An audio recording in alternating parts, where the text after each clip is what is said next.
نبی کریم صلی اللہ علیہ وسلم جب مدینہ منورہ واپس جا رہے تھے، وہاں ذوالحلیفہ بیر علی کے پاس نبی کریم صلی اللہ علیہ وسلم نے آخری دفعہ خطبہ دیا اور اس میں بھی یہی بات کرا، میں نے تمہارے درمیان دو چیزوں کو چھوڑا ہے، ان کو مضبوط پکڑو۔ ایک، قرآن مضبوطی سے پکڑو، قرآن مضبوطی سے پکڑو، جس کو آج ہم نے مضبوطی سے پکڑا ہوا ہے، زبردست طریقے سے ان کو بند کر کے الماری میں رکھا ہے، اور جب کوئی مردہ ہو جاتا ہے تو اس کے پیچھے ہم طلبہ کو بلاتے ہیں کہ طلبہ آ جائے اور ہمارے لیے ختم کروائے۔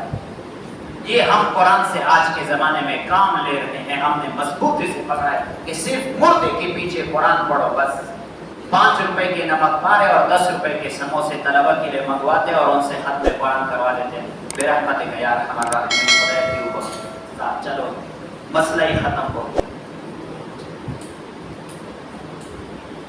اور تمام مسلمان وہ صرف اور صرف سورہ یاسین شریف کی تلاوت فرماتے ہیں۔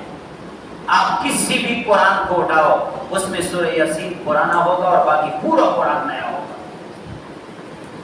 سورہ یاسین کے اوراق بھی بٹے ہوئے ہوں گے۔ یہ ہم نے مضبوطی سے قرآن پکڑا ہے۔ جب امام صاحب قرآن کی ترجمہ کرتے ہیں، لوگ ایسے بھاگ جاتے ہیں گویا طوفان نور مسجد کے اوپر آ رہا ہے۔ قرآن ہم نے سیکھا نہیں، نہ ہم نے قرآن کی طرف توجہ دی ہے، نہ ہم نے قرآن کا کوئی حصہ یاد کیا۔ صرف اور صرف مسلمان نمازیں پڑھتے سورہ اخلاص کے ساتھ، سورہ اخلاص اچھے طریقے سے لوگوں نے یاد کیا ہے اور ہر رکعت سورہ اخلاص کے ساتھ ہی پڑھتے ہیں، اور کوئی حصہ قرآن کا کسی کے دل میں محفوظ نہیں۔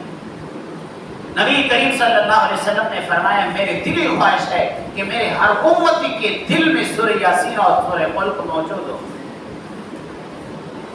پہلے زمانے کے جس وقت موبائل موجود نہیں تھا، یہ سفید ریش موجود ہے، یہ ائمہ کرام کے ساتھ، علماء کے ساتھ، استادوں کے ساتھ بیٹھتے تھے، ان سے سورہ یاسین یاد کرتے تھے، سورہ ملک یاد کرتے تھے، سورہ واقعہ یاد کرتے تھے، تمام صورتیں ان کو یاد تھی۔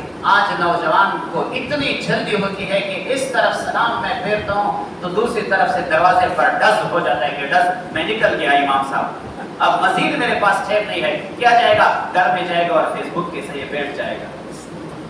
یہ ہم نے قرآن کو مضبوطی سے پکڑا ہے۔ تو نبی کریم صلی اللہ علیہ وسلم نے فرمایا، قرآن مضبوطی کے ساتھ پکڑو۔ اور دوسری نصیحت یہ کی کہ اہل بیت کے ساتھ رویہ اور سلوک یہ صحیح کرو۔